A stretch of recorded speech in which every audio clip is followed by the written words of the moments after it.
Solution Director of Cyber. Looking forward to hearing from both of them. Can you hear me out there? Yeah, that's good. Fantastic. Good morning. Don and I both welcome you to the presentation. What we hope to do is give you a good background on rural sourcing, what the trends are here. Oh, we get to do the training. Exactly. In the rural sourcing arena, I'll talk a little bit about the actual cost and the opportunities associated with rural sourcing, as well as some of the barriers to entry and some of the things that you need to know if you're interested in either engaging a rural sourcing partner or actually opening your own center in someplace in rural America. To give you kind of a little bit of a background between the two of us, we kind of represent almost two different sides of the spectrum. Cyber is $1 billion sourcing company, delivery centers in 18 countries. Rural America is an early stage company founded here in Cincinnati with offices across the Midwest and sales offices in Kentucky, Wisconsin, and Ohio. So and while working on this presentation, we actually found more in common than we did separate. So we hope that you gained something from the information we provided. Let's see if this works.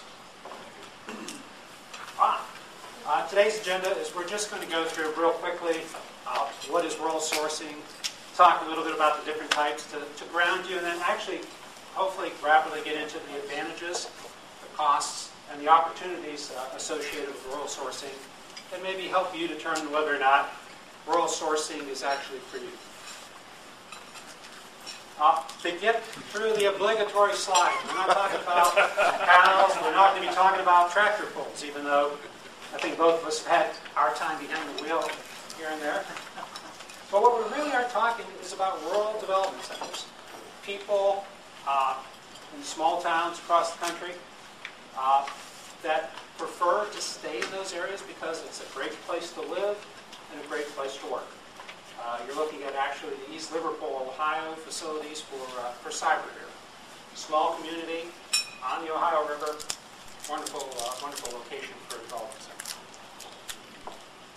When we talk about rural sourcing, let's start with just a recent study by Gartner.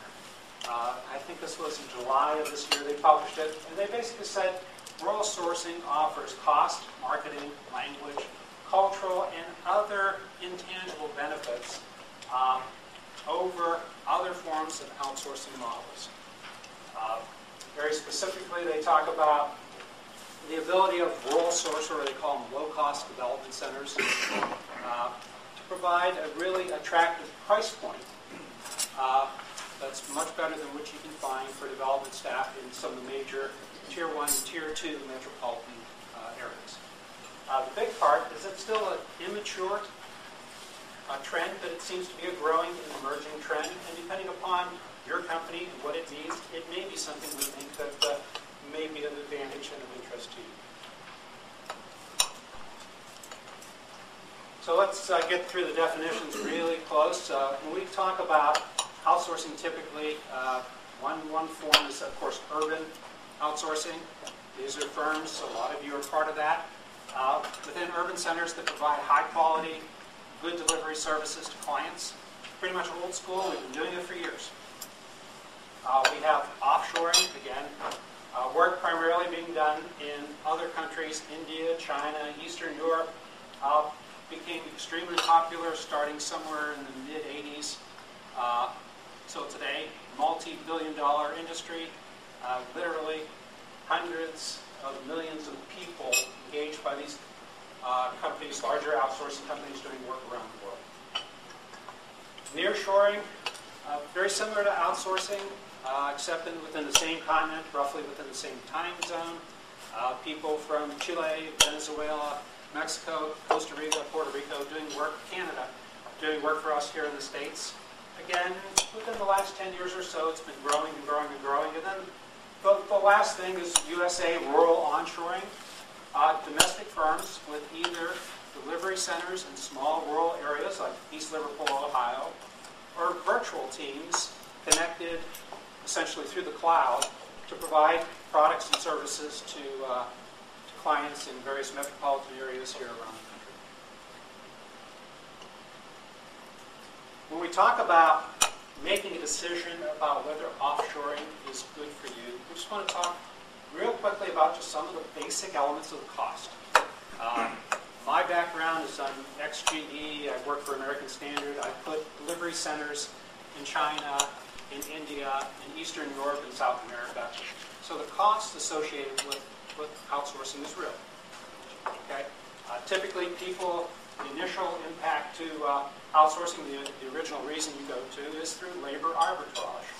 That is, the cost for labor in other countries is cheaper than it is here in the United States. A lot of it is based on location. Some countries, Vietnam, cheaper than other countries. Ireland. Skill set. If you're looking for skills in relatively new technologies, you will find that in a lot of places around the world. If you're looking for somewhat of an antiquated PL1 programmer or someone who has power builder skills, you might have a couple of problems finding that out there in foreign countries. And likewise, the cost associated with outsourcing is very much heavily weighted by the amount of on-site presence that's required versus offshore presence. Typically on-site, personnel can cost anywhere between 3 to 4 times as much as the same person living in his native country. Transition costs, everybody takes a look at the arbitrage, but transition cost is real. When many people do their ROI assessments, it's kind of like, okay, we look at the entitlement benefit. That's 18 months, 24 months after you start, versus the actual cost, and when you actually will turn a profit. Don will go through some actual numbers about time to productivity, and that is, how long are you going to have to birth your outsourcing engagement before you actually start seeing a positive cash flow, and what day will that occur? Operation, everybody knows about it. We've got governance issues, we've got communication issues, we have cultural issues, you have attrition issues. Again, part of the overall cost has to be embedded into any decision to outsource. And management reserve. For those of you who have outsourced, congratulations. For those of you who've had to close down an outsourcing engagement, my condolences.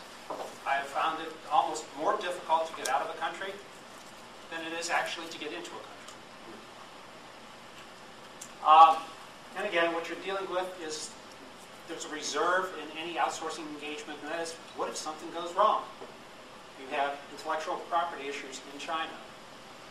You have a tsunami that wipes out a certain part of your labor workforce in the southeast coast of India. You're forced into some kind of there's a force majeure clause in most contracts. The client or the contractor you engage pretty much goes belly up or doesn't deliver, and you have to close down the operation.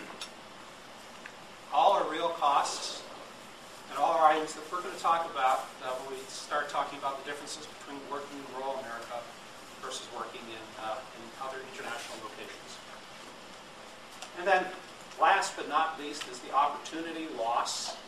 So true cost, having been involved in actually opening up development centers probably about 14 years now, there's an awful large cost associated with your effort required to make an outsourcing engagement work. That's why it is so convenient. So many companies like to go to the local markets. I mean, let's face it.